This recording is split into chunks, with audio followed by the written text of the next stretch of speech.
Bijnor seat से जयप्रदा आगे चल रही हैं। बिजनौर सीट से जयप्रदा आगे चल रही हैं। राष्ट्रीय लोकदल की उम्मीदवार जयप्रदा इस बार बिजनौर सीट से आगे चल रही हैं। तो कुछ जरूर चौंकाने वाले नतीजे या रुझान देखने को मिल रहे हैं उत्तर प्रदेश से। और हम देख रहे हैं यहाँ पर बड़ी सीटों में एल.के. आडवाणी आगे, नरेंद्र मोदी आगे, योगेंद्र यादव पीछे, अनुराग ठाकुर हमीरपुर से आगे, गुलाम नबी आजाद उधमपुर से आगे चल रहे हैं, सुषमा स्वराज विदिशा से आगे चल रही हैं, नांदेड़ से अशोक चव्हाण आगे चल रहे हैं, विनोद खन्ना गुरदासपुर से आगे चल रहे हैं, अमृतसर से अमरिंदर सिंह पीछे चल रहे हैं, अरुण जेटली आगे चल रहे हैं, अमृतसर से अरुण जेटली आगे चल रहे हैं। यानी संकेत ये कि लहर जो है वो हर जगह दिख रही है। 187 नरेंद्र मोदी, 187। प्रांजल भी हमारे साथ यहाँ मौजूद हैं। दो चीज़ें हमको देखनी पड़ेंगी, बाजार का क्या रुख रहेगा, लेकिन अरुण जेटली अगर जीते हैं तो वित्त मंत्री होना तय है। नरेंद्र मोदी के लिए विकास का बड़ा मुद्दा है, इसलिए अरुण जेटली की बहुत बड़ी भूमिका रहेगी, इसलिए उनका नतीजा बहुत महत्वपूर्ण रहेगा। बाजार पर प्रांजल नजर बनाए हुए हैं और बाजार जैसे ही आपने संकेत देता है 9 बज चुके हैं, हम प्रांजल के पास भी आएंगे, लेकिन अरुण जेटली आगे चल रहे हैं, इसका मतलब तो लहर हर जगह है। बिल्कुल है। और एक और संकेत अजीब सा मिला, जैसे आपने गुलाम नबी आजाद की उधमपुर सीट की बात की। गुलाम नबी आजाद उसी धारा में तैर रहे थे जैसे अरुण जेटली अमृतसर में थे, बड़े कष्ट में थे, बड़े मुश्किल में थे, लेकिन अगर शुरुआती रुझान में वो रोक रहा हूँ आपको। अखिलेश प्रसाद सिंह क्या बोल रहे हैं? बात करने से कोई फायदा नहीं, अब 2-3 घंटे में परिणाम आएंगे। तो तैयारी वहाँ बीजेपी में तो जोर शोर से तैयारी है, लड्डू बनवा दिए गए हैं, मालाएं आ गई हैं, ढोल नगाड़े बज रहे हैं, पूरा माहौल है वहाँ पे। यहाँ पे वैसा माहौल पिछले 2009 में भी बीजेपी में इससे ज्यादा लड्डू बन गए थे, पटाखे आ गए थे, गुब्बारे लग गए थे। 2004 में भी पूरे देश में, लखनऊ दिल्ली के मुख्यालय पे भी लड्डू पटाखे सारे आ गए थे। नेता वोट लेने की इसी तरह की सूचियां चैनलों पे आने लगे थे, कौन कौन कैबिनेट में जाएगा। ईटीवी के मुताबिक अमेठी सीट से राहुल गांधी आगे चल रहे हैं।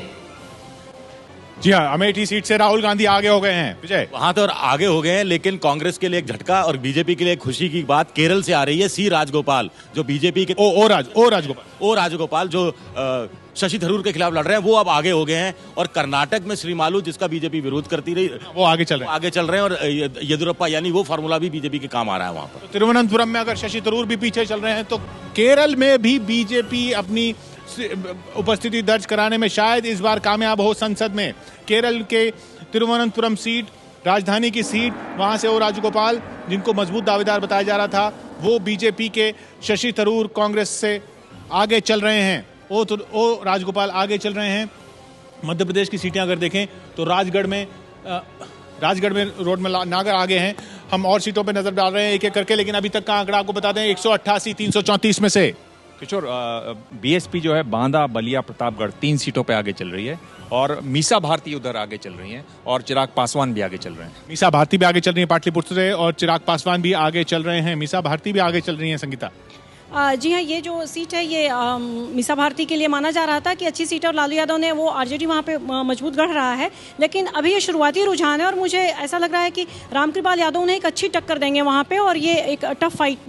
4 कौन सी सीटें जिसमें आम आदमी पार्टी आगे हो गई है? 4 सीटें जिनमें से हमने देखा कि 3 सीटें तो वो थी जो पंजाब में हमें दिखी थी, जहाँ पर आम आदमी पार्टी आगे चल रही थी, जिनमें संगरूर, फिरोज पंजाब की इसमें नजर आ रही हैं कि 3 सीटें पंजाब की हैं जहां से आगे चल रहे हैं, फरीदकोट, संगरूर और पटियाला, जहां पर आम आदमी पार्टी है। चौथी सीट की वडोदरा सीट से नरेंद्र मोदी 53,000 वोटों से आगे चल रहे हैं। नरेंद्र मोदी वडोदरा सीट से 53,000 वोट से अभी से आगे हो गए हैं। 53,000 वोट से अभी से आगे हो गए हैं।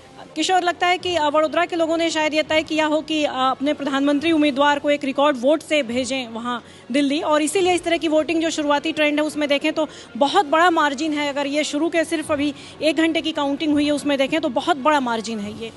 जी हाँ, 333 में से 187, 333 रुझान अभी तक आ चुके हैं। 333, 187 मोदी, 72 राहुल यानी यूपीए, अन्य 70 यानी यूपीए केजरीवाल और अन्य को जोड़ लें उससे भी ज्यादा नरेंद्र मोदी। सुमेरा, बड़ी बात है अभी तक किशोर, जो नतीजे सामने आ रहे हैं उसमें क्या है? रुझानों में एनडीए आगे है और यूपीए काफी पीछे दिखाई दे रही है एनडीए से।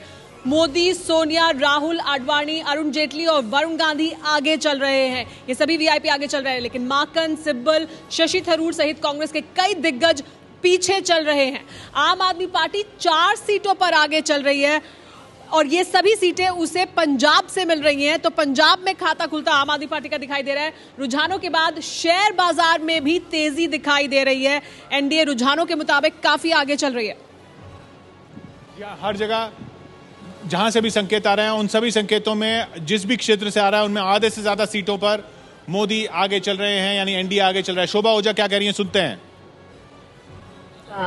फर्क है और कुछ नंबर्स का फर्क है, तो अभी इंतजार करिए। मैं समझती हूँ रुझान हमेशा नतीजा हो ऐसा जरूर।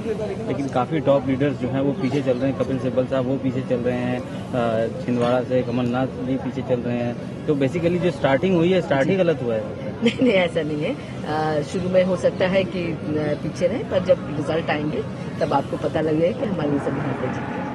कितनी सीटें आप सोच रहे हैं, क्योंकि अब एग्जिट पोल का टाइम 272 से सिर्फ 85 सीट जो दूर है नरेंद्र मोदी। 272 से सिर्फ 85 सीट इन रुझानों में, 335 रुझानों में 187 नरेंद्र मोदी यानी एनडीए के पक्ष में, यानी 272 से दूरी अब सिर्फ 85 की, 272 से सिर्फ 85 की बड़ी सीटों में।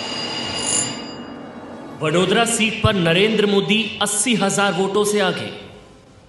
वडोदरा सीट पर नरेंद्र मोदी 80,000 वोट से आगे चल रहे हैं, यानी जितने भी जब पूरी जो काउंटिंग हो रही है उसमें ज्यादा से ज्यादा वोट नरेंद्र मोदी को ही पड़ रहे हैं। बिल्कुल, पर इससे पहले भी वडोदरा सीट बीजेपी की रही है। बालकृष्ण जो शुक्ल जो पिछली बार जीते थे वो भी 1,76,000 की मार्जिन से जीते थे। मतलब इतना आश्चर्यजनक नहीं है कि मोदी को वहाँ आगे होना है। अब वो 1,86,000 क्रॉस करके कितना आगे बढ़ रहे हैं वो न्यूज़। मुनमुन सेन पीछे चल रही है बंगाल में, मुनमुन सेन पीछे चल रही हैं। किशोर मेरे दिल्ली में बीजेपी 2 सीटों पर आगे चल रही है। दिल्ली में बीजेपी 2 सीटों पर 2 सीटों पे, जो कि एक चांदनी चौक की सीट है और एक नई दिल्ली की सीट है, जहां पर कि चांदनी चौक की सीट पर डॉक्टर हर्षवर्धन को माना जा रहा था कि मजबूत हैं और वो हमारे जो एग्जिट पोल में भी वो आगे दिखे थे। नई दिल्ली एकमात्र सीट थी जहां पर कांग्रेस को थोड़ी बहुत उम्मीद थी कि शायद अजय माकन बेहतर करें, लेकिन शुरुआती रुझान साफ कर रहे हैं कि दिल्ली में इसका मतलब कांग्रेस का खाता नहीं खुलने जा रहा। और उधर कर्नाटक में जहां पर कांग्रेस को उम्मीद थी वहां पर भी बीजेपी ज्यादा सीटें लेती जा रही है। केरल में जरूर कांग्रेस प्लस 11 है, बीजेपी प्लस 1 है। तिरुवनंतपुरम की सीट पर बीजेपी वहां उपस्थिति दर्ज करा रही है। केरल में बीजेपी की 1 सीट पर आगे चल रही है। उत्तर प्रदेश में बीजेपी अभी तक जितने रुझान आए हैं उनमें से 17 सीटों पर आगे चल रही है, बीएसपी 4, एसपी 4 और कांग्रेस 5 सीटों पर। अभी तक के रुझानों में कांग्रेस दूसरे नंबर पर यूपी में। यही अपने आप में एक दूसरी तरह का चौंकाने वाला नतीजा दिख रहा है या रुझान दिख रहे हैं, लेकिन बीजेपी बहुत आगे बीजेपी 187, 335 में से 187। अब इसे लहर ना कहा जाए तो क्या कहा जाए अशोक जी? बिल्कुल, यही रुझान है और इस रुझानों को देखते हुए लगता है जिस लहर की बात कर रहे थे मोदी की, वो मोदी की लहर है और इसको अब सभी को एक्सेप्ट करना पड़ेगा। जी हाँ, 335 में से 187 यानी 85 सीट दूर रुझानों में। 272 के आंकड़े से 48 में से 2 कांग्रेस प्लस महाराष्ट्र में आगे, 1 एनसीपी और 1 BJP plus. Congress plus Maharashtra में जब हम कहते हैं तो उसमें बीवीए की सीट भी शामिल है। अशोक चौहान की वो सीट है नांदेड़ वाली, और ये वही सीट है जो अशोक चौहान के भ्रष्टाचार के आरोप लगने की वजह से सबसे आखिर में इनका टिकट डिक्लेयर कर दिया था। लेकिन मुझे लगता है ये गैम्बल कांग्रेस के लिए ठीक रहा और शायद 1 सीट वहाँ निकल जाएगी उनको। साबरकांठा से शंकर सिंह वाघेला आगे हैं कांग्रेस के, यानी एक सीट वहां गुजरात में जहां कांग्रेस आगे दिख रही है, बाकी सब जगह बीजेपी दिख रही है। लगातार हम पाटलिपुत्र सीट से मीसा भारती आगे चल रही हैं। पाटलिपुत्र सीट से मीसा भारती आगे चल रही हैं रामकृपाल यादव के खिलाफ। रामकृपाल यादव वहां से बीजेपी के उम्मीदवार हैं। मीसा भारती लालू यादव की पुत्री, वो पाटलिपुत्र सीट से आगे चल रही हैं। छत्तीसगढ़ में 11 सीटों में 4 में बीजेपी, 1 में कांग्रेस। 4 में बीजेपी, 1 में कांग्रेस, यानी वही 1-2 का आंकड़ा रहने वाला है। एक वो अजीत जोगी की है। बिल्कुल, अजीत जोगी का एक्सपेक्टेड है ही। 82 दूर है नरेंद्र मोदी 272 से। 190 में मोदी आगे, यानी एनडीए आगे 345 में से।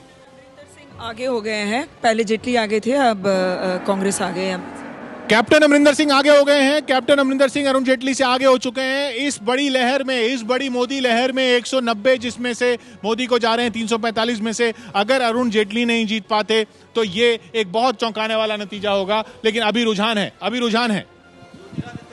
गुना से आगे चल रहे हैं, जो हमारे सर्वे में बताया जा रहा था कि पिछड़ सकते हैं। सचिन पायलट भी आगे चल रहे हैं।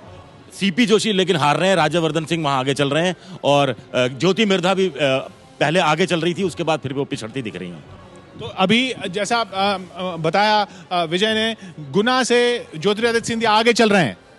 अंबिका पहले आगे चल रही थी, अब पीछे चल रही है। अंबिका सोनी पीछे हो गई हैं, अंबिका सोनी पीछे हो गई हैं पंजाब में, लेकिन अरुण जेटली भी पीछे हो गए हैं। और आम आदमी पार्टी के जो 4 रुझान आप देख रहे हैं उनके पक्ष में, वो चारों पंजाब से आते हुए दिल्ली में अभी तक 2 रुझान है, दोनों बीजेपी के पक्ष में। एक तीसरा रुझान भी दिल्ली से अभी जानकारी आ रही है, दक्षिण दिल्ली की, जहां पर कि बताया जा रहा है कि बीजेपी के रमेश विधूड़ी आगे चल रहे हैं। तो 3 सीटों के जो हमें दिल्ली से रुझान मिल रहे हैं, तीनों में बीजेपी आगे। आपका अभी तक कहीं पे खाता नहीं खुला है और कांग्रेस के खाता खुलने की अब उम्मीद थोड़ी कम दिख रही है, क्योंकि जिन सीटों पर उन्हें उम्मीद थी वहां पर बीजेपी की लीड दिख रही है नई दिल्ली। अगर देश भर में ऐसी लहर है तो कांग्रेस को दिल्ली से क्या उम्मीद हो सकती है? वहां पर कोई उम्मीद नहीं दिख रही है दिल्ली में, लेकिन आम आदमी पार्टी के दिल्ली में खाता नहीं खुल रहा है। ये आम आदमी पार्टी के लिए झटका, अभी तक के रुझानों में जरूर झटका, लेकिन पंजाब से उनके लिए अच्छी खबर। उधर 346 में से 190 में मोदी आगे, यानी 82 सीट ही दूर हैं वो 272 से। किशोर, आम आदमी पार्टी जिन सीटों पे दरअसल उम्मीद कर रही है उसके रुझान अभी हमें नहीं मिले हैं, क्योंकि उनका अपना आकलन है कि 2 सीटों को लेकर वो चल रहे हैं, एक जो कि नॉर्थ वेस्ट दिल्ली का है और एक पंजाब का ब्रेकअप देखिए, 2 कांग्रेस, 2 बीजेपी, 2 अकाली दल, 3 आप, 3 आम आदमी पार्टी, 2 अकाली दल, 2 बीजेपी, 2 कांग्रेस। पंजाब का ब्रेकअप सबसे दिलचस्प। पंजाब में अब अरुण जेटली पीछे हो गए। जगविंदर, ये तो पहले से भी संभावनाएं जताई जा रही थी, लेकिन आम आदमी पार्टी का प्रभाव बढ़ता हुआ देख के आपको अंदाजा लगाया जा सकता है कि किस तरह शिरोमणि अकाली दल और कांग्रेस दोनों के खिलाफ एंटी इनकम्बेंसी और लोग तंग आ चुके हैं। ये दिख रहा है, आम आदमी पार्टी का प्रभाव बढ़ रहा है। लेकिन आम आदमी पार्टी ने गलती ये की कि उन्होंने पंजाब को फोकस ही नहीं किया, उनका फोकस हरियाणा ज्यादा रहा। लेकिन अब शायद क्योंकि 2017 के लिए वो अब पहले हरियाणा लड़ेंगे अब अक्टूबर में, और उसके बाद 2017 में विधानसभा में जरूर जाएंगे पंजाब में। बिहार में अभी तक जो रुझान है उनमें बीजेपी प्लस यानी एनडीए के 3 पक्ष में 3 दिख रहे हैं। बिल्कुल किशोर, क्योंकि वहाँ पे, लेकिन मैं ये जरूर कहूँगी कि वहाँ पर उन इलाकों के ट्रेंड अभी नहीं आए हैं जहाँ पर लालू यादव का स्ट्रॉन्ग होल्ड कहा जाता है। सिर्फ एक सीट वैसी सामने आई है जो कि महाराजगंज की, और वहाँ पे बीजेपी आगे चल रही है। आपकी चौथी सीट आई है, चौथी सीट पे आगे है फतेहगढ़ साहिब। अमेठी का देखिए, अमेठी में जहां पर हमने देखा था पहले कि स्मृति ईरानी कुछ आगे चल रही थी, फिर राहुल गांधी आगे हो गए थे। अब क्या आंकड़ा दिख रहा है स्मृति ईरानी का और राहुल गांधी का? अमेठी की सीट पर खास नजर बनी हुई है, इसलिए क्योंकि कुछ देर पहले अभी स्मृति ईरानी वहां पर आगे चल रही थी। अमेठी की सीट की कुछ खबर आ रही है दिमाग? अमेठी की सीट देखिए, अमेठी की सीट पे हम नजर बनाए हुए हैं। उधर 196 पर पहुंच गए नरेंद्र मोदी, 354 में से 196, 354 में से 196 राहुल, 77 अन्य 77 याद आ रहा है, 1977 याद आ रहा है, 77 पे यूपीए, 77 पे अन्य। नहीं, मैं कहता हूं कि 77 पे आप ना रुकें, क्योंकि जिस मैग्नीट्यूड में जो मोमेंटम लग रहा है वो 77 और 84 के बीच में। राहुल गांधी पीछे हो गए, अमेठी में फिर पीछे हो गए राहुल गांधी। राखी बिड़ला जो मंत्री थी वो आगे, लेकिन आम आदमी पार्टी का 5। राहुल गांधी अमेठी से पीछे हो गए। राहुल गांधी अमेठी से पीछे हो गए। अब ये शुरुआती और पोस्टल बैलेट की बात नहीं है, ये बीच की काउंटिंग है दिबांग, ये बहुत बड़ी खबर। जी हाँ, क्योंकि जगदीशपुर में वहां पर गिनती चल रही है बड़ी तेजी से, और जगदीशपुर में लगातार स्मृति ईरानी जो है अपनी बढ़त बनाए हुए हैं। मिश्रा जी, नरेंद्र मोदी ने वहां पर रैली की, साफ कहा कि यहां से वो हारने वाले हैं और वैसा होता दिख रहा है। नरेंद्र मोदी ने कहा किसी भी राज्य में डबल डिजिट में सीटें नहीं आ रही हैं कांग्रेस की, वैसा होता दिख रहा है। जिसको हाइप बताया जा रहा था, जिसको उनका बड़बोलापन तक माना जा रहा था, वो असल हकीकत होती दिख रही है। राहुल गांधी को हरा रही हैं, अभी आगे चल रही हैं स्मृति ईरानी। पर उनका वो जो परसेप्शन पे खेल रहे थे परिश्रम से, और वो उसका रिजल्ट आपको बिल्कुल साफ दिखाई दे रहा है कि वो उस तरफ बढ़े जा रहे हैं और वो 272 की तरफ ले जा रहे हैं। राहुल गांधी अमेठी में पीछे, टंडन साहब। देखिए, ये अभी भी कांटे की टक्कर है। मेरा मानना है कि हमें इस पर इंतजार करना चाहिए, लेकिन राहुल पीछे हो रहे हैं, आगे हो रहे हैं, ये अपने आप में एक बहुत बड़ी खबर है कि वो शुरू में ही आगे नहीं चल रहे हैं। किशोर, अमेठी में कांटे की टक्कर होना बहुत बड़ी बात है, और मुझे लगता है कि पहली बार होगा जबकि राहुल गांधी किसी भी राउंड में पीछे हो रहे होंगे, इतने जब से वो चुनाव लड़ रहे हैं। और मुझे लगता है कि इसका थोड़ा बहुत एहसास था, इसीलिए शायद इस बार सोनिया गांधी वहाँ प्रचार करने गई, प्रियंका गांधी ने ज़्यादा समय दिया, और राहुल गांधी वोटिंग वाले दिन अमेठी में मौजूद थे। ये मुझे लगता है गांधी परिवार के पास जब से सीट है तब से ये पहली बार हुआ है कि कोई उनको टक्कर दे रहा है, और वो भले ही अंतिम रिजल्ट कुछ आए लेकिन कुछ टाइम के लिए तो भी वो पीछे आ रहे हैं। ये बहुत बड़ी खबर है और ये बहुत बड़ा उलटफेर है। 200 पर पहुंच गया नरेंद्र मोदी का आंकड़ा, एनडीए का आंकड़ा 200 पर पहुंच गया, और अभी तक सिर्फ 359 रुझानों की गिनती, 359 रुझान आए हैं। 272 से 72 दूर नरेंद्र मोदी, सिर्फ 72 दूर 272 से, और अभी तक तो सिर्फ 359 रुझान आए हैं। 359 में ही 200 एनडीए। देखिए, चुनाव के दौरान बार बार ये कहा जाता था कि 77 वाला वेव होगा, 77 वाला वेव होगा, लेकिन जो मैग्नीट्यूड आप ये रेशियो देखेंगे तो लग रहा है कि 77 से आगे जाए। शायद 84 में जो हुआ कांग्रेस को 400 सीट मिले, उसके थोड़े पीछे रह जाएगा। 300 पार करते हुए अभी क्लियरली दिख रहा है।